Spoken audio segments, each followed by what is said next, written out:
안녕하십니까. 건강하시기 바랍니다. 오늘은 성경 핵심 교리 강의 74번째 시간입니다. 그동안에 우리는 지금 교회론을 공부해 오고 있습니다. 교회의 본질이 무엇인가, 교회란 무엇인가, 하나님의 백성들, 구원받은 모든 백성들이 하나님의 교회다.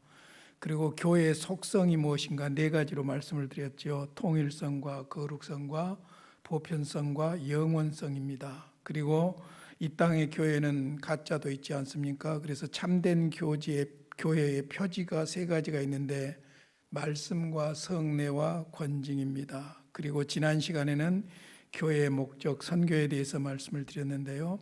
하나님을 향한 선교로서 예배가 있고, 교회 혹은 신자를 향한 선교로서 교제와 양육이 있고, 세상을 향한 선교로서 선교와 봉사가 있다고 말씀을 드렸습니다. 그래서 교회의 본질과 교회의 속성과 참된 교회의 표지와 교회의 목적까지 말씀을 드렸습니다.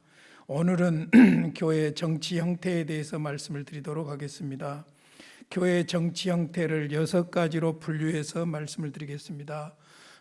첫 번째가 무교회주의고, 두 번째가 국가교회고, 세 번째가 회중정치고, 네 번째가 로마 카톨릭이고, 다섯 번째가 감독정치고, 여섯 번째가 장로정치 혹은 개혁교회 정치 혹은 대의정치, 이렇게 6가지로 구분할 수가 있습니다.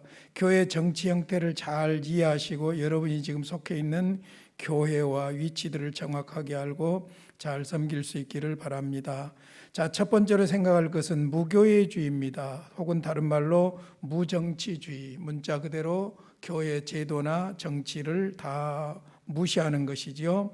무교회주의란 무엇을 말하는가? 교회는 영적 유기체로서 외형적인 조직과 제도가 필요합니다. 그래서 성경도 교회의 조직을 인정합니다. 그러나 기독교 역사상 교회 조직을 반대하고 영적 단체로서만 존속한다는 주장이 있어 왔습니다. 이것을 무교회주의 혹은 무정치주의라고 그렇게 말합니다. 정치가 필요 없다는 것이죠. 조직이 제도가 필요 없다는 의미입니다. 그러면 어떤 사람들이 무교회주의를 주장했는가? 역사적으로 보면 퀘이커파, 진동한다 해가지고 진동파라고도 그러죠. 달비파, 세대주의로 유명하지요. 달비파, 플리머스 형제파, 일본의 우찌무라 간조, 그 영향을 받은 한국의 함석헌, 이런 사람들입니다. 플리머스 형제파에서는 교인은 예수님께 속해 있기 때문에 그것으로 만족하고 조직체는 필요 없다고 주장을 합니다. 무교회주의자들의 주장은 모든 외형적인 교회 형성은 필연적으로 부패하여 기독교 정신과는 반대되는 결과를 초래한다고 주장을 하지요. 여기서 중요한 말이 바로 교회의 부패입니다. 교회의 부패에 대해서 부패를 막기 위해서는 조직이 필요 없고 정치도 필요 없어야 된다, 이것을 말하지요. 이것은 신적인 요소를 무시하고 인간적인 요소를 너무 중요하게 여긴 결과라고 볼 수 있습니다. 케이커파와 같이 신비주의적이고 달비파와 같이 세대주의 종말론적인 교리들의 산물이 바로 무교회주의라고 볼 수 있습니다. 그렇다면 무교회주의는 과연 성경적인가? 성경은 교회 조직의 필요성을 강력히 주장하고 있습니다. 무교회의 주장은 성경에 기인한 것이 아니고 현실 교회 부패의 지나친 반작용이라고 볼 수 있습니다. 현실 교회 부패의 지나친 반작용. 우리가 일반 상식으로도 두 사람만 모여도 제도와 정치가 필요해요. 우리는 정치라는 단어를 아주 싫어합니다. 정치인들이 환멸을 느끼도록 만들기 때문이죠. 그러다 보니까 교회도 두세 사람이 모이면 벌써 제도가 필요하고 조직이 필요하고 정치가 필요한 건 너무나도 당연하죠. 하나님께서 만드신 자연적인 원리라고도 볼 수 있습니다. 그런데 교회가 부패한다는, 조직과 정치가 부패한다는, 로마 카톨릭이 그것을 아주 역사적으로 보여줬지 않습니까? 그러다 보니까 로마 가톨릭만 그렇습니까? 개신교도, 개혁교회도 역사가 오래돼 가면서 그런 부패한 모습들을 보이는 건 너무나도 어떤 면에서 당연하지요. 그러니까 지나치게 부패를 의식함으로 말미암아 부패에 대한 반작용으로 무정치, 무교회주의를 주장하게 되었지 성경적인 가르침은 아니라는 것이지요. 로마서 12장 5절에 보면은 이와 같이 우리 많은 사람이 그리스도 안에서 한 몸이 되어 서로 지체가 되었니라. 이 말 속에 우리 인간의 존재와 조직과 정치와 모든 것이 다 들어있다고 볼 수 있어요. 교회는 유기체이면서 조직체예요. 몸을 생각해 보세요. 몸은 유기체, 생명체이면서 머리와 손과 발과 우리의 온 몸의 지체들이 조직되어지고 작동하도록 되어 있죠. 그러니까 교회도 유기체이면서, 생명으로서의 유기체이면서 그 유기체가 조직으로 존재하고 있다는 것이죠. 그런 측면에서 우리 많은 사람이 그랬어요. 그리스도인들을 말하죠. 교회를 말하죠. 많은 사람이 그리스도 안에서 한 몸이 되어 그리스도를 중심으로 해서 서로 지체가 되었다. 조직이 필요하고 정치가 필요하다는 것을 말씀하고 있는 것이죠. 고린도전서 12장 12절 13절도 마찬가지입니다. 은사를 이야기하면서 주신 말씀인데요. 몸은 하나인데 많은 지체가 있고, 하나인데 많은 지체, 이것이 바로 체제를 말하고 있는 것이고 조직을 말하고 있는 것이고 정치를 말하고 있는 것이라고 볼 수 있죠. 몸의 지체가 많으나 한 몸임과 같이 그리스도도 그러하니라. 우리가 유대인이나 헬라인이나 종이나 자유인이나 다 한 성령으로 세례를 받아 한 몸이 되었고 또 한 성령을 마시게 하셨느니라. 그러므로 무교회주의, 무정치주의에 대한 반론을 든다면 성경은 무교회주의를 말하고 있지 않다. 한 걸음 더 나가서 말씀드린다면 인간은 공동체적인 존재고 공동체를 통해서 태어나고 공동체 속에서 자라가고 공동체 속에서 살아가고 공동체 속에서 자기의 삶의 목적을 이루어가는 것이죠. 그런 측면에서 반드시 조직과 정치가 필요하다는 거예요. 조직과 정치를 무시하게 되면 무정부 상태가 되지요. 그래서 인간의 생존과 권리와 모든 것을 보장받을 수가 없는 겁니다. 그래서 하나님께서는 국가라는 조직 체제를 주셨고 교회라는 영적인 유기체로서의 조직과 정치를 주셨던 것이죠. 그래서 성경은 오히려 교회의 제도와 정치를 말씀하고 있다는 것이죠. 마태복음 18장 15절로 18절 보면은 이것이 교회의 아주 유명한 정치, 그중에 권징, 치리의 원리거든요. 권징의 원리예요. 자, 권징이 왜 필요한가? 공동체니까 필요해요. 개인이라면 필요가 없는 거예요. 그러니까 공동체가 전제되기 때문에 조직이 필요하고 정치 체제가 필요하다는 것이죠. 그 속에서 질서 있게 그 존재의 목적을 이루어갈 수 있기 때문입니다. 그래서 마태복음 18장 15절로 18절 보면 내 형제가 죄를 범하거든. 여기서 내 형제라는 말은 교회를 전제하고 있습니다. 그러니까 교회라는 그리스도의 몸이라는 공동체를 이끌어갈 정치, 제도가 혹은 정치가 필요하다는 것이죠. 그래서 내 형제가 죄를 범하거든 가서 너와 그 사람과만 상대하여 권고하라. 만일 들으면 내가 내 형제를 얻을 것이요. 그러니까 일단 교회가 어떤 범죄자를 발견했을 때 정죄하고 죽이려고 하지 말고 일단 가서 권면하라는 것이죠. 들으면 참 고맙고 감사할 일이죠. 그러나 듣지 않거든 한두 사람을 데리고 가서 두세 증인의 입으로 말마다 확증하게 하라. 전제 조건이 뭐냐면은 영혼을 회복시키고 살리고자 하는 것이지 죽이고자 하는 것이 아니에요. 그러니까 권면하고 안 들으면 두세 사람의 증인을 동참해서 권면하고, 그래도 듣지 않으면 교회에다 말하라는 것입니다. 그러면 교회는 이제 이 범죄자에 대해서 우리 장로교식으로 말하자면 당회가 치리회로 바뀌어가지고 그 원고와 피고 이런 것들을 정확하게 해서 죄를 회개하도록 유도하는 것이죠. 그래서 교회의 말을 들으면 치리에 순종하면 그것도 다행이지만은 그렇지 않는다면 이제 문제예요. 그렇지 않는다면 어떻게 하라고 합니까? 교회의 말도 듣지 않거든 이방인과 세리와 같이 여기라. 그러니까 불신자 취급하라는 거예요. 교회 공동체 밖으로 추방하라는 것이지요. 그러니까 교회법은 사랑의 법이고 교회법은 어떤 계엄령이나 경찰권이나 검찰권이나 이런 걸 동원하는 것이 아니라 영적인 권세, 교회 조직과 정치에 부여된 영적인 권세로서 교회를 다스리는 것이기 때문에 교회에서의 최고의 무거운 형벌이 뭐냐? 출교예요. 출교. 제명, 그 다음에 출교, 이게 교회에서는 사형 언도와 같은 거라고 볼 수가 있는 것이죠.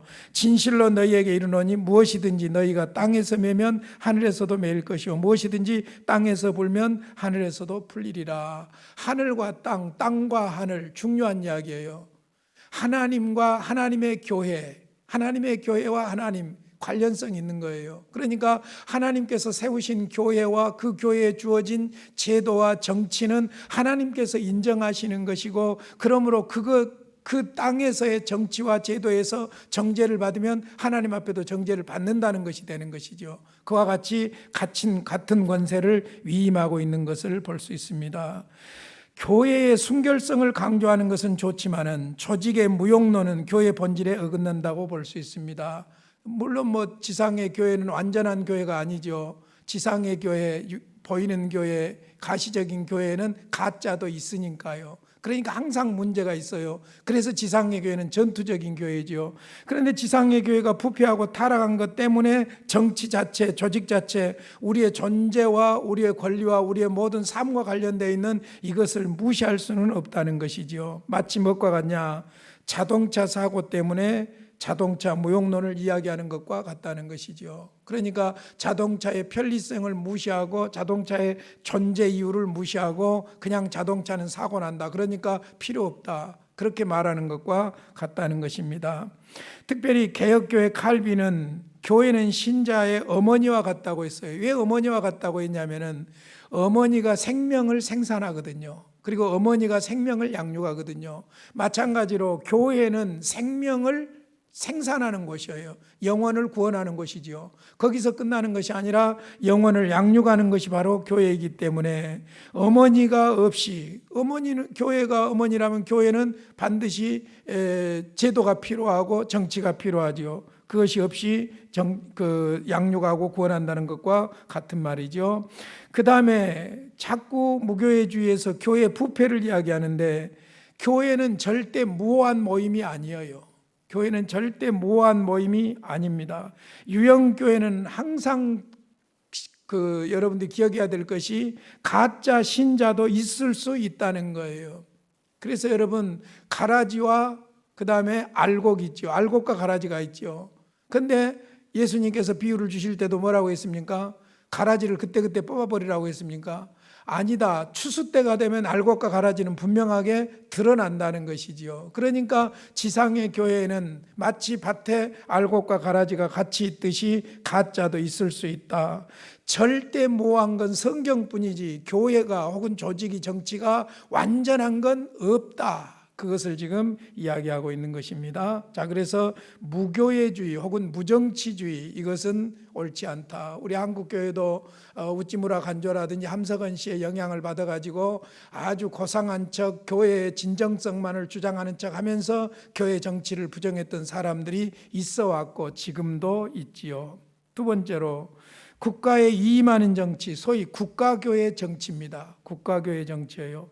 이 제도를 에라스투스주의 제도라고도 합니다. 왜 그러냐면은 본래 에라스투스가 주장했기 때문입니다. 그런데 에라스투스는 국가 만능론자였습니다. 그는 16세기 하이델베르크의 의사였는데 그가 주장하기를 교회도 하나의 단체이기 때문에 국가의 통제를 받아야 한다는 것입니다. 교직자들은 복음이나 가르칠 뿐이고 정치는 국가에 일임해야 한다고 했습니다. 교회는 신령한 단체이기 때문에 직접 정치 행위를 할 수 없다는 것이죠. 이유는 국가는 현세적인 것과 신령한 결핍을 채워주기 위해서 하나님께서 세우신 조직이기 때문에 그렇다는 것입니다. 그러므로 국가는 순수한 교리의 전파와 성례와 건증을 시행할 의무를 가지고 있는 것이죠.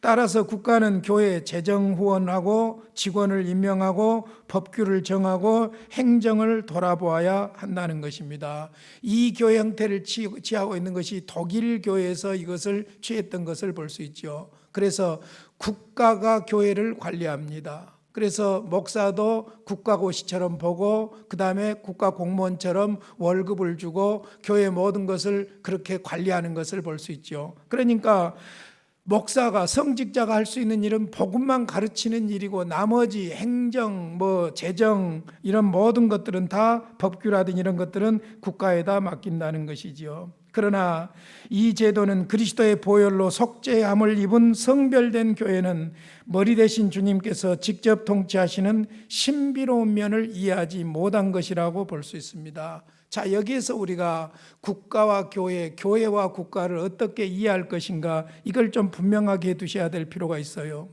국가와 교회에 대해서 양극단이 있습니다. 국가 지상론이 있어요. 국가 지상론은 바로 에라스투스주의입니다. 국가교회주의죠.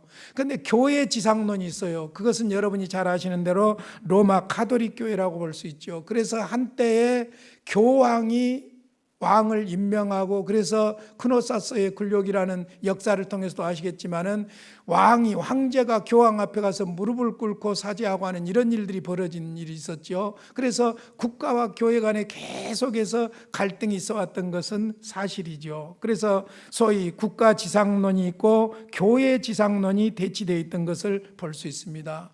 그러나 성경은 국가와 교회, 교회와 국가를 분리 행정하도록 가르치고 있는 것을 볼 수 있어요. 왜냐하면 예수님께서 마가복음 12장 17절에 보면 세금 문제와 관련해서 아주 의미심장한 말씀을 하셨어요. 가이사의 것은 가이사에게, 하나님의 것은 하나님에게, 그랬어요. 무슨 말이냐면은 칼빈주의가 말하는 성경적인 이 신앙과는 뭐냐면은 하나님 절대 주권이에요. 하나님 절대 주권. 그러니까 하나님 주권이라는 말에 하나님 절대 주권이라는 말은 국가가 됐든 교회가 됐든 일반은총 영역이든 특별은총 영역이든 다 누가 권세를 가지고 있다는 겁니까? 하나님이 권세를 가지고 있다는 것이죠. 그래서 하나님께서 일반은총의 영역에도 주권자이시고 특별은총의 영역에도 주권자이십니다. 이미 우리가 서론에서 공부했지만은 특별은총의 영역이라는 것은 구원받은 백성들과 관련이 있고 구원사건과 관련이 있죠. 일반은총의 영역은 모든 일반사, 역사와 그 다음에 우리의 삶 전체가 다 포함되어 있는 것이라고 볼 수 있습니다. 그래서 하나님께서, 칼빈주의는 그거예요. 하나님께서 두 개의 권리를 두 개의 권한을 세우셨다는 거예요. 하나는 국가라는 권한을 세우셨고 임을 국가에게 임했고, 하나는 교회라는 권한을 세우셨다는 거예요. 그래서 국가는 사람의 일반은총의 영역을 다스린다는 것이죠. 그리고 교회는 특별은총, 구원과 구원받은 사람들에 관한 부분을 관리하는 영역을 교회에다 맡겼다는 겁니다. 그러니까 하나님이 국가와 교회, 교회와 국가를 다 다스리는 절대 주권자라고 볼 수 있죠. 그러면 개인으로서 나는 국가에 속했는가 교회에 속했는가? 국가에도 속하고 교회에도 속한 거예요. 그러므로 교회의 정치에 따라 순응하는 사람들은 국가의 법규에도 순종을 해야 돼요. 로마서 13장이라든지 다 이야기하고 있는 것이 그것이죠. 왕도 지도자도 하나님이 세우시고 하나님이 그에게 권한을 위임해 주셨기 때문에 그들이 하나님의 사자라는 거예요. 그러므로 그 권리에 그 권세에 순종을 해야 된다는 것이죠. 그러니까 그리스도인이 일반인으로서 우리는 국가의 의무들을 다 하는 거예요. 납세 의무, 교육 의무, 국방 의무, 이런 의무를 다 하는 거예요. 반면에 우리는 그러나 구원받은 하나님의 백성들로 특별은총의 영역인 교회에 속해 있기 때문에 하나님의 교회의 특별한 은총으로서의 신비적인 이 통치에 순종을 하는 거예요. 그러니까 단수로 보자면은 일반 은총의 영역에서 멈추는 것이 아니라 그 이상의 하나님의 주권적인 권세에 순응을 하기 때문에 더 멋있는 신사적인 시민이 되어야 되는 것이죠. 그러니까 교회를 빙자해가지고 국가적인 의무를 회피한다든지 그럴 수는 없는 것이죠. 그래서 이제 역사가 우리에게 가르쳐서 성경의 본류를 딱 붙잡도록 만들었는데 그게 뭐냐면은 결국 국가와 교회가 정치를 분리하는 거예요. 그래서 우리나라 헌법도 정교 분리의 원칙이에요.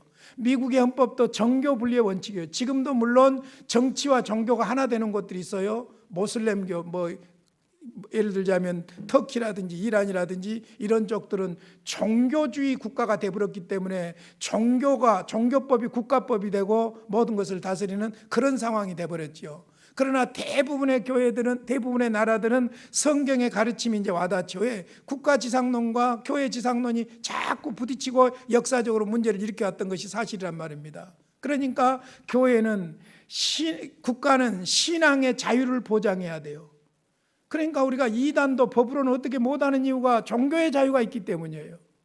종교의 자유가 있기 때문에. 그러나 예를 들어서 교회도 그런 자유를 주는 한 국가의 체제에 순종을 해야 돼요. 하나님의 일반 은총의 영역이니까.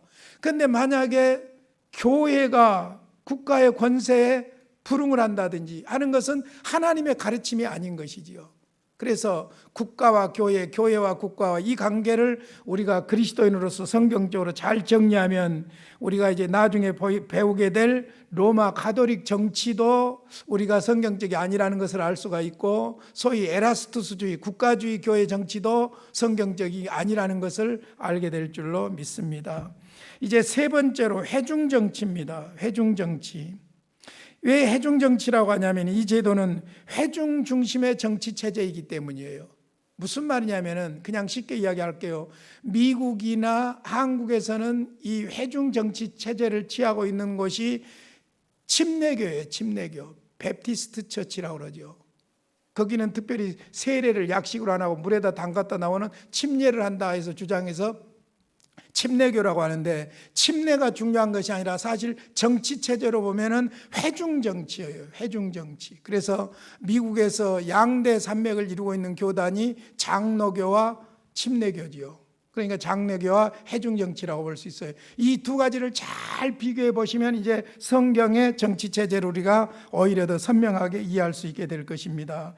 이 정치 제도는 각 지교회마다 독자적인 권위를 가지고 운영을 하기 때문에 그래서 독립교회라고도 하고 교단이나 이런 지배를 받지 않죠. 그 다음에 회중이 주체가 되므로 조합교회라고 합니다. 그러니까 우리 장로교식으로 말하자면 공동의 전체가 교회 정치를 하는 거예요. 전체가 회중정치고 조합정치예요. 이 제도의 교회 정치는 개교회 회원에게 권리가 있기 때문에 교회 정치나 운영에 대한 일체의 권리나 지휘권을 교직자들, 교역자, 목사나 장로나 이런 교직자들에게 주지 않고 전적으로 교인들에게 있습니다. 그래서 정통적인 침례교 회중정치에는 장로 제도가 없어요. 장로를 세우면 침례교를 회중정치를 부정하기 때문에 그 교회는 제명을 당하게 돼 있어요. 침례교에서는. 그러니까 장로를 세우잖아요. 다만 무엇만 세우냐면 집사만 세워요. 봉사직으로서의 집사만 세우는 것을 볼 수 있죠. 그래서 여기에서 오는 침례교의 갈등도 많이 있는 것이 사실입니다. 그러나 이 제도는 너무 일방적이라는 것이죠. 회중 전체가 나서서 온 교회를 치리하고 다스리는 너무나도 일방적인 그런 면이 있다는 것이죠.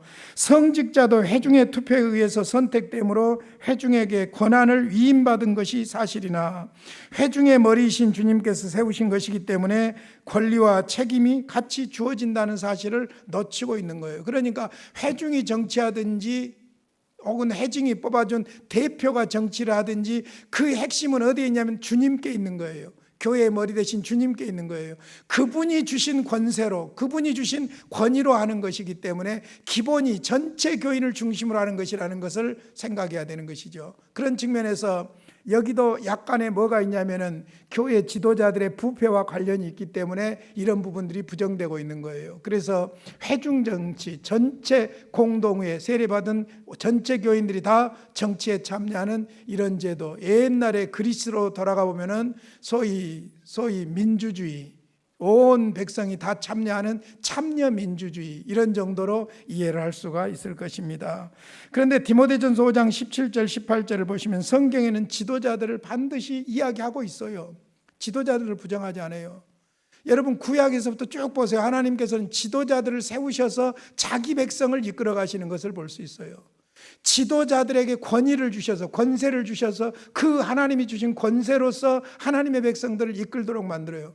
아브라함도 모세도 여호수아도 다윗도 전부가 다 지도자, 하나님께서 세우신 지도자가 백성들을 대표하고 있는 것을 볼 수 있지요. 그래서 디모데전서 5장 17절 18절입니다. 잘 다스리는 장로들은 배나 존경할 자로 알되 말씀과 가르침에 수고하는 이들에게는 더욱 그리할 것이니라. 성경에 일렀으되 곡식을 밟아 떠는 소의 입에 망을 씌우지 말라 하였고 또 일꾼이 그 삭슬 받는 것은 마땅하다 하였느니라. 지도자 제도를 인정하고 있어요.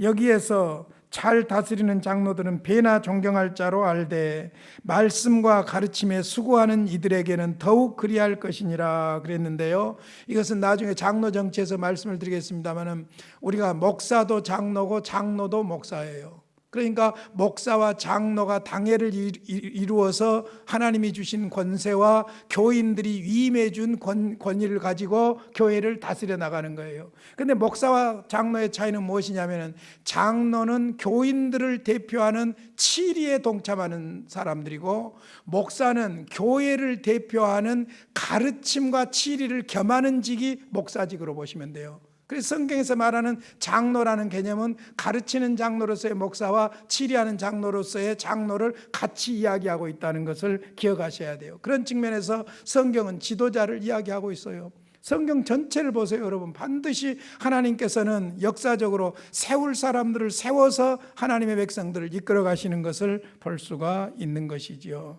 자, 회중 정치, 회중 전체가 정치하는 체제지요. 자, 그다음에 이제 네 번째, 로마 가톨릭 교회 정치입니다. 아까 에라스투스주의 제도가 국가 지상론이라고 한다면 로마 가톨릭 교회 정치는 교회 지상론이라고 볼 수 있습니다. 사실 엄격하게 말하면 교회 지상론이 아니라 교황 지상론이라고 볼 수 있어요. 교황이 곧 교회라고 보기 때문이죠.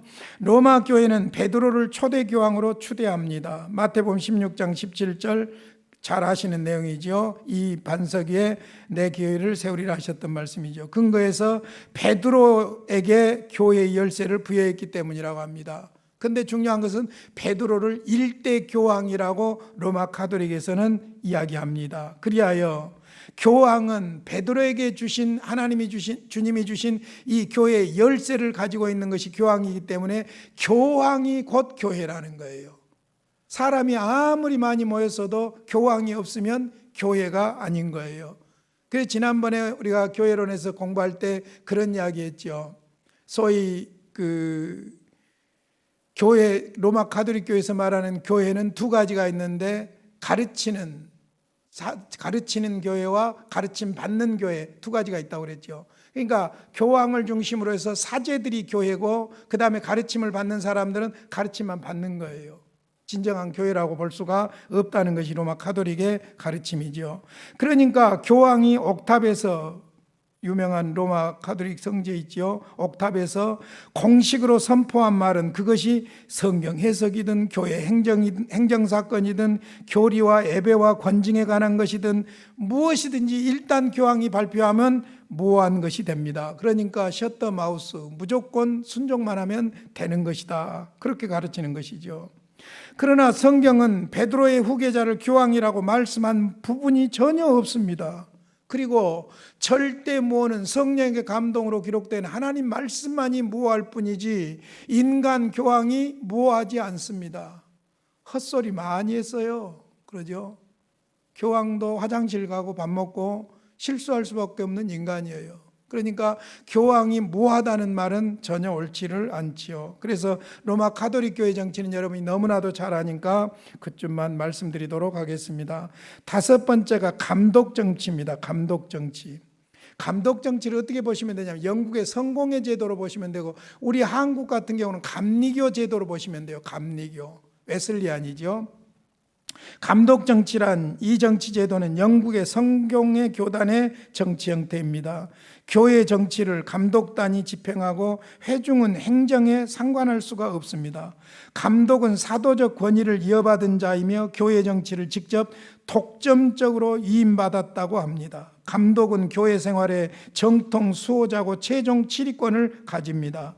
역사적으로 감독직은 최초로 예수께서 사도들에게 교회의 정치를 위임하시고 사도들은 감독들에게 위임했고 그것을 계승하였다는 것입니다. 그러므로 교회 감독은 필수 불가결한 존재로서 감독이 없으면 교회도 없고 감독 없는 교회는 생각할 수도 없다는 것입니다. 자, 무슨 말이냐면은 로마 가톨릭하고 감독 정치하고 차이점이 뭐냐면은 로마 가톨릭은 교황이 중심이 되는 거예요. 그리고 교황이 베드로에게 주어진 열쇠, 베드로를 일대 교황으로 보고 베드로로부터 위임받은 권세를 교황이 가지고 있다는 것이고, 감독교회는 그보다 약간 다른 것이 뭐냐면은 주님께서 사도들에게 권세를 주셨지 않습니까? 그 사도들이 나중에 감독들에게 권세를 줬다는 거예요. 감독들에게. 그래서 사도, 그 다음에 교부, 그 다음에 속사도 교부, 그러면서 나중에 이제 뭐 안디옥 감독이니 어디 감독이니 감독이 나오게 되죠. 그와 같이 사도들, 주님으로부터 권세를 받은 사도들로부터 감독들이 권세를 받았기 때문에 감독이 모든 교회의 권한을 독점적으로 위임받았다, 그렇게 보는 거예요. 그러나 이 정치 제도는 성경과 충돌하고 있습니다. 왜냐하면 아주 중요한 것이 이 부분인데, 성경은 사도직이 영구직이 아니라 단회직이라고 가르치고 있어요. 이것에 대해서는 이제 다음 주에 교회 직원에 대해서 공부할 때 구체적으로 말씀을 드리겠습니다. 사도직이 영구직이 아니에요. 여러분, 목사가 사도 아닙니다. 목사가 제사장 아닙니다. 목사가 사도적인 역할을 해요. 말씀을 가르치는. 목사가 하나님 앞에 백성들을 대신해서 기도하는 제사장적인 사역을 해요. 그러나 제사장은 아니에요. 사도도 아니에요. 사도는 단회적이었어요. 영구직이 아니에요. 만약에 지금 목사가 사도라고 하면 목사가 하는 모든 말을 기록하면 그 성경이 돼버리는 거예요. 그런 면에서 사도직은 영구직이 아니라 단회직이었다는 것이죠. 그래서 바울 사도도 고린도전서 15장 8절에서 자신을 뭐라고 말하냐면 맨 나중에 그랬어요. 맨 나중에. 사도가 계속해서 이어지고 있는 것이 아니라는 것을 암시하고 있는 것이죠. 맨 나중에 만삭되지 못하여 난 자 같은 내게도 보이셨느니라. 사도의 자격이 뭐냐면 일단 부활하신 주님을 만난 사람이에요. 그리고 주님으로부터 직접 가르침을 받는 사람들이에요. 그러니까 사도직은 한정되어 있는 거예요. 단회적이라고 볼 수가 있는 것이죠. 그래서 사도들이 복음적인 권위는 전수했지만은 사도직의 효능을 가진 자신의 권위는 전수할 수가 없는 것입니다. 주님으로부터 받은 권세이기 때문에 자기가 어떻게 할 수 없는 것이지요. 그래서 교회는 사도들이 전한 복음 위에 기초되어 있습니다. 그래서 우리가 너무나도 좋아하는 에베소 2장 19절 20절, 그러므로 이제부터 너희는 외인도 아니요 나그네도 아니요 오직 성도들과 동일한 시민이요 하나님의 권속이라. 너희는 사도들과 선지자들의 터 위에 세움을 입은 자라 그리스도 예수께 친히 모퉁이 돌이 되셨느니라. 너희는 감독들의 터 위에 세워진 자다고 말하고 있는 게 아닙니다. 너희는 사도들과 선지자들의 터, 사도들과 선지자, 이 사람들은 비상직원으로서 단회적인 직을 말해요. 그러면 사도들과 선지자들이 터 위에 세워졌다는 말은 무슨 말입니까? 사도들과 선지자들이 전해준 성경, 전해준 복음, 전해준 복음의 내용인 예수 십자가와 부활, 그 예수를 믿음으로 그 예수 위에 기초해서 교회가 세워졌다는 것이에요. 이 부분을 잘 이해를 하셔야 됩니다. 또 예를 들어서 초대교회는 교회의 모델이라고 볼 수 있는데, 초대교회에 문제가 있을 경우에 사도들이 스스로 결정을 지어서 해결한 것이 아니라 전체 교회, 요즘으로 말하면 공동회를 열어서 결정했던 것을 볼 수 있어요. 자, 예를 들어서 사도행전 15장이 아주 중요한 사건인데요. 사도행전 13장에서 안디옥 교회가 바울과 바나바를 선교사로 파송을 했지요. 바울과 바나바를 선교사로 파송했는데, 사실을 나가서 이제 복음을 전하는데 이방인들이 막 예수를 믿고 돌아오거든요. 근데 복음의 걸림돌이 지금 무엇이 되고 있냐면 유대인 그리스도인들이 복음의 걸림돌이에요. 자꾸 유대인 그리스도인들이 율법을 이야기하는 거예요. 율법을. 무슨 이야기냐면 자기들이 유대인이라는 할례 받았다는 자부심 때문에 그것을 버리지를 못하고 예수 믿어도 할례를 받아야 된다, 이런 식으로 되는 거예요. 그러다 보니까 죄송하지만 베드로를 위시한 사도들까지도 긴가민가하고 계속해서 여기에 혼돈이 있었어요. 그래서 하나님께서 복음이 세계로 나가도록 하기 위해서 무엇보다도 결정적으로 정리를 시켜야 될 것이 사도들의 민족주의적인 사고방식이었어요. 그래서 베드로에게도 사도행전 10장에 보면은 고넬료라는 사람과 만나도록 성령께서 역사하시잖아요. 그리고는 이방인 고넬료 군대 백부장이 예수를 믿고 구원받는 놀라운 역사들을 베드로가 직접 성령의 역사하심 속에서 경험을 하게 되잖아요. 바울과 바나바도 이방에 나가서 복음을 전하는데 이게 문제가 된 거예요. 소위 요즘식으로 표현한다면 복음과 율법과 복음이 문제가 되는 거예요. 그래서 1차 선교행을 마치고 나서 안디옥 교회가 결의를 합니다. 예루살렘 모교회를 중심으로 해서 교회 전체가 모여서 결의를 하도록 하는데, 복음과 율법과 이방인과의 관계를, 이 문제를 해결하지 않으면 문제가 있거든요. 그래서 사도행전 15장에 보면 이제 예루살렘 교회, 예루살렘 회의를 소집을 합니다. 최초의 총회라고 볼 수가 있는 것이죠.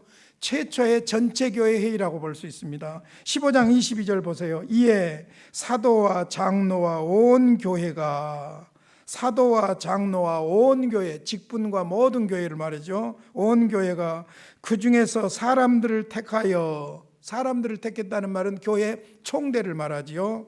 바울과, 그 다음에 바울과 바나바와 함께 안디옥으로 보내기로 결정하니 곧 형제 중에 인도자인 바사바라는 유다와 실라더라. 이런 대표들을 뽑아서 보내게 됐다는 것이죠. 그래서 예루살렘 교회에서 결정을 내리게 됩니다. 복음, 오직 예수를 믿음으로만 구원 얻는다.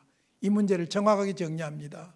그리고 이제 유대인 그리스도인들의 만족을 위해서 목매어 죽은 것을 먹는 것은 삼가한다든지 이런 관습법적인 것이 또 연결을 해서 이제 소위 요즘으로 말하면 목회 서신을 발표를 하지요. 그리고 나서 바울과 바나바는 2차 선교행을 떠났던 것을 볼 수 있습니다. 아주 중요한 문제예요. 요즘 정치인들이 하찮게 자기 사이사로로 싸우고, 교단 정치도 보면 자기 이해관계로 싸우는 그런 싸움이 아니라 아주 중요한 복음의 본질적인 문제, 복음과 율법, 율법과 복음, 이런 문제가 해결이 안 되면 주님의 지상명령이 연결되질 않는 거예요. 이러한 중요한 문제를 놓고 감독이 교회 지도자가 이렇게 해, 저렇게 해, 그래 끝나버린 것이 아니라 온 교회를 모은 거예요. 총회를 한 거예요. 그게 예루살렘 회의예요. 최초 회의예요. 거기에서 결정한 대로 다 또 결정대로 따르고 순종하고, 그렇게 교회가 진행이 되었던 것을 볼 수가 있죠. 자, 그 다음에 네 번째로 보면 그 첫 번째 예루살렘 회의의 의장이 베드로가 아니었어요. 사도가 아니라 오히려 예수님의 동생이었던 야고보입니다. 야고보는 늦게 사실 예수님을 믿어요. 가족들까지도 예수님을 미쳤다고 불신하지 않습니까? 근데 나중에 부활하신 주님을 만나고 나서 야고보가 완전히 바뀌게 됩니다. 지난번에 야고보 강의를 새벽에 하면서 말씀드렸습니다마는, 그래서 야고보가 얼마나 겸손한 종이었는지 자기를 예수의 형제라고도 말하지 않고 종이라고 표현하잖아요. 그렇게 변화된 사람이에요. 그 야고보가 바로 회의였지요. 그리고 베드로와 바울 같은 사도들은 그 회의석상에서 자기들의 행동을 입증하고 변호했습니다. 무슨 말이냐면은 아까 말씀드린 대로 이들은 복음의 현장에 있었거든요. 현장에서 성령께서 이방인들에게 역사하심으로 말미암아 예수를 믿고 구원받는 역사를 두 눈으로 똑똑히 본 사람들이에요. 그 현장의 상황들을 총회 앞에서 간증을 하고 설명을 하는 거예요.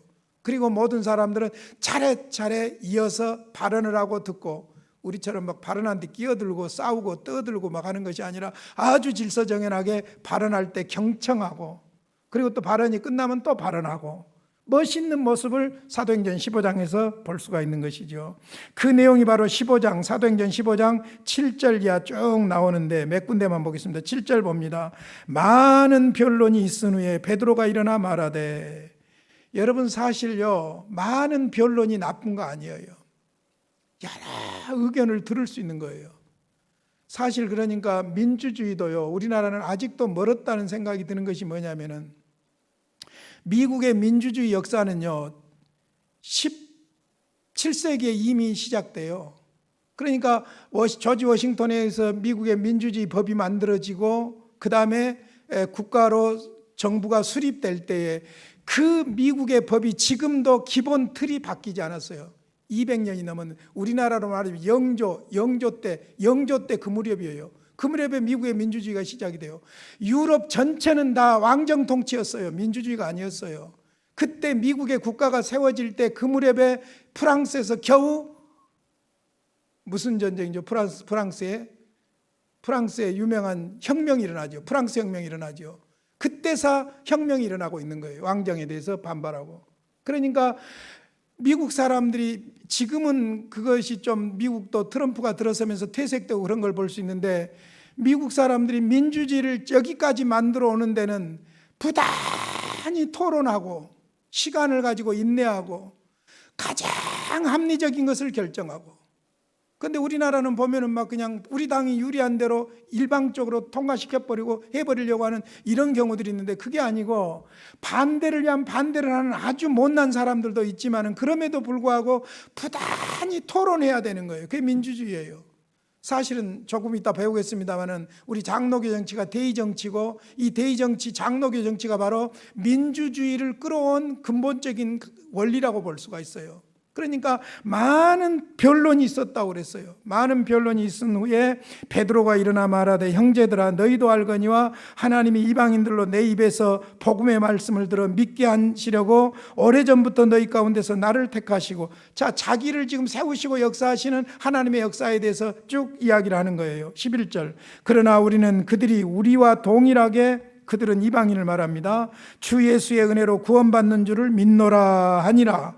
온 무리가 가만히 있어 바나바와 바울이 하나님께서 자기로 말미암아 이방인 중에서 행하신 표적과 기사에 관하여 말하는 것을 듣더니 경청을 했어요.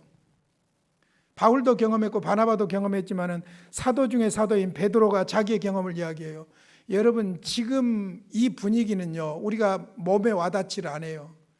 마치 이렇게 한번 생각을 해보세요. 이란 코란이 법이 되어 있는 이란 어떤 회의 국회 법정에서 다른 이방인들에 관한 이야기를 한다고 한번 생각을 해보세요. 난리가 날 겁니다. 옛날 우리나라의 유교가 전부였던 유생들 앞에서 마치 기독교를 이야기할 때 저놈 죽여라 하고 난리가 날 것 같은 그런 분위기잖아요. 유대인들에게 아주 유대주의, 민족주의가 뼛속 깊이 박혀 있는 상황이에요. 그래서 어지간하면 유대교가 율법 중심, 성경 중심, 성전 중심, 그 다음에 민족주의가 돼버렸겠습니까? 그러니까 자기 민족만이 구원받았다는 거예요. 자기 민족만이. 그게 바로 지금 베드로를 위시한 사도들과 모든 사람들이 유대인들이에요. 유대인들. 교회 출발 자체가 유대인들이에요. 그런데 이들이 겸손하게 성령 하나님께서 우리를 인도하시는 그 인도함을 받아들이고 회의하고 토론하고 그 가운데서 경청하면서 결국에는 이방인들도 하나님이 구원하신다 하는 것을 받아들이는 거예요. 그래서 복음이 사마리아와 땅끝까지 이르러 계속해서 전달되게 되었던 것을 볼 수 있죠. 시간이 넘어갔는데 오늘 사실 꼭 중요한 것이 장로교 정치예요. 개혁교회 정치인데 프레스비테리안 처치라고 그러죠. 이 정치 제도는 대의 정치, 한마디로 딱 그렇게 정리하시면 돼요. 대의 정치, 대표를 뽑아서 하는 정치, 우리나라 국회와 같은 그런 개념이죠. 이 정치 제도는 왕정의 형식을 가진 감독 정치도 아니고 모든 권위가 회중에게만 있다는 회중 정치도 아니고 신자들이 선거한 대표자들에 의하여 행하는 대의 정치 체제입니다. 이 제도는 어느 특정인이 독재하는 것을 방지하고 너무 지도자에게 몰리지 않는다 그 말이죠. 교황처럼 감독처럼 교인들의 일방적인 오류를 방지하고, 많은 수 교인들이라고 하는 것은 혹은 민초들이라고 하는 것은 이러세 저러세 하고 잘못 가버릴 오류에 빠질 위험이 너무나도 많은 거예요. 그러니까 그런 오류도 방해하고 방지하고 교인을 대표하는 장로를 뽑고 교회를 대표하는 목사를 세워서 대의 정치를 하는 거예요. 여러분, 그러니까 잘 아셔야 돼요. 목사와 장로의 차이점이 있어요. 목사는 교회를 대표해요. 그래서 죄송하지만은 정확하게 말하자면 이제 목사가 그 교회를 사임하면 목사는 그 교회 교인이 아니에요. 죄송하지만 공동의 회원도 될 수가 없는 거예요. 그 차이점을 잘 아셔야 돼요. 장로는 교인이에요. 교회에서 교인들의 대표로 뽑은 사람이에요. 그러니까 장로는 은퇴를 해도 그 교회 공동회 회원이 될 수 있는 거예요. 은퇴를 해도 장로는. 그러니까 그런 차이점이 있다는 것을 아셔야 돼요. 그래서 교회 대표를 목사로 하고, 그래서 여러분들 장로교 원리는 뭐냐면 당회장도 목사, 재직회장도 목사, 공동회장도 목사, 모든 것이 당회를 중심으로 되되 당회장이 모든 것을 대표하는 거예요. 그러니까 교회 재산을 대표할 때도 당회장 이름이 들어가는 이유가 바로 거기에 있는 것이죠. 그래서 대의 기구인 당회는 목사와 장로들로 구성되고 당회는 전체 교회가 임한 사항들을 실행합니다. 노회와 총회와 같은 확대 회의는 그 구성을 목사와 장로를 동수로 하여 교직자와 평신도지에 있어서 평등함을 기본으로 구성합니다. 원칙적으로 목사도 장로의 역할이나 교훈과 치리를 겸하고 있다는 점에서 치리만 맡아 있는 장로들과 다를 뿐입니다. 이 제도는 성경에 근거하고 있습니다. 초대교회에서 사도들은 각 교회 장로들을 직접 임명하지 않았고 교회가 택하여 세우도록 했습니다. 대표적인 것이 최초 7집사를 세울 때에 교회가 전체가 뽑아서 그렇게 세웠던 것을 볼 수 있지요. 그렇기 때문에 물론 성경의 당회 이상의 확대회의, 노회라든지 총회라든지 이런 건 말하고 있지 않지만 교회가 성장하면서 당연히 이것은 확대될 수밖에 없는 그런 상황이라고 볼 수 있죠. 그러나 교회의 본질인 연합을 위하여 교회가 확장되면서 필요하게 되었습니다. 그러므로 장로교 정치제도가 성경적인 원리에 가장 부합한 이상적인 제도라고 볼 수 있습니다. 중요한 것은 교회는 머리가 주님이시다. 교회는 몸이다. 그러므로 어떤 체제를 택하든지 간에 교회는 그리스도를 중심해야 된다. 그래서 감독 정치에 유리한 점도 있어요. 회중 정치에 유리한 점도 있어요. 대의 정치에 유리한 점도 있습니다. 그러므로 이런 정치 체제를 가지고 이단이라고 말하지는 않습니다. 다만 그리스도를 중심하느냐 중심하지 않느냐 여기에 따라서 이단이 결정이 될 수가 있는 것이지요. 그리고 결코 그리스도를 중심한 교회 원리에서 벗어나서 어떤 감독이나 어떤 지도자가 타락하게 되면 결국 그 교회는 문제가 생기는 것을 볼 수 있고 하나님께서 그것을 심판하시는 것을 볼 수가 있지요. 그래서 철저하게 그리스도가 중심이 돼야 된다. 나머지 성경 구절들은 여러분들이 한번 쭉 보시기를 바라고요. 두 번째로 그리스도는 말씀이라는 방편을 통하여 권위를 행사하십니다. 그러니까 말씀이 중요해요. 세 번째로 왕이신 그리스도께서 교회에 권세를 주셨습니다. 위임받은 권세예요. 그래서 위임식이 중요하지요. 그리스도는 네 번째로 대표적 기관에 의해 이 권세가 행사하도록 정하셨어요. 그러니까 당회가 결정한 어떤 부분에 대해서 여러분 그것은 주님의 권세로 받아들이실 필요가 있지요. 여러분이 세우셨으니까. 교회의 권세는 근본적으로 지교회의 회원이 위임한 당회에 있다. 이것이 대의정치, 장로교 정치의 원리입니다. 그러니까 교회의 어떤 권세는 하나님이 주신 것이기 때문에 질서 있게 따르는 것이 신앙인들의 자세입니다. 주님을 머리로 한 교회의 자세라고 볼 수 있지요. 이 제도들 우리가 특별히 성경에서 빗나간 것도 있지만은 그리스도를 중심하면 일단 교회라고 우리는 받아들일 수 있기 때문에 장단점이 있는 것은 사실입니다. 그러나 가장 성경적인 제도, 인간은 어차피 인간에게는 완전한 제도는 없어요. 여러분 민주주의가 참 중요한 거예요. 그러나 민주주의에 뽑아놓은 지도자가 타락해버리면요 민주주의를 악용해가지고 백성에게 독재를 합니다. 그게 누가 하느냐가 정말로 중요한 부분인 것은 사실이에요. 그런데 대의정치, 장로교 정치가 성경적이라는 것을 현실이 입증하고 있는 것이 있어요. 증명을 해드릴까요? 이건 제가 개인적으로 생각하는 거예요. 그게 뭐냐면은 순복음에서도 장로를 세워요. 감독정치인 감리교에서도 장로를 세워요. 장로의 목적이라는 것은 대표를 뽑아서 대의정치하는 거예요. 그런데 감독정치에서도 장로를 뽑고 오순절 순복음에서도 장로를 뽑고 심지어는요 회중정치를 표방하는 침례교에서도 편의상 장로를 세우려고 하는 거예요. 그게 실질적으로 침례교에서도 장로를 세우는 교회가 있으니까 침례교 교단에서 무슨 일이 벌어지냐면은 결의를 하기를 장로를 세우는 교회는 침례교에서 퇴출시킨다는 거예요. 왜냐하면 정식으로 회중정치, 정치체제를 무시해버리는 것이 되잖아요. 자, 이런 것들을 보면 내 혼자 생각입니다. 내 느낌이라고 그랬어요. 이런 것을 보면은 장로, 대의정치가 참 좋은 것이구나. 성경적이구나. 그렇게 생각할 수도 있다는 것이죠. 아무튼 이런 정치체제를 잘 알되 가장 중요한 것은 감독정치가 됐든 회중정치가 됐든 대의정치가 됐든 간에 교회의 머리는 주님이시다. 그리고 주님이 위임한 권세를 행사한다. 그렇게 생각하시면 탈이 없을 줄로 믿습니다. 교회 정치 체제도 여러분이 잘 아셔야 질서 있게 신앙생활에 승리할 수 있을 줄로 믿습니다. 기도하겠습니다. 고마우신 아버지 감사합니다. 우리가 주 안에서 구원받게 하시고 무식하게 우직스럽게 아무렇게나 무질서하게 사는 것이 아니라 하나님의 말씀의 가르침을 따라서 질서 있는 그리스도인의 삶을 살게 하시니 감사합니다. 그리스도를 머리로 한 지체로서 그리스도에게 제도적으로도 순종할 수 있도록 우리에게 참된 믿음을 주시옵소서. 예수님의 이름으로 기도하옵나이다. 아멘.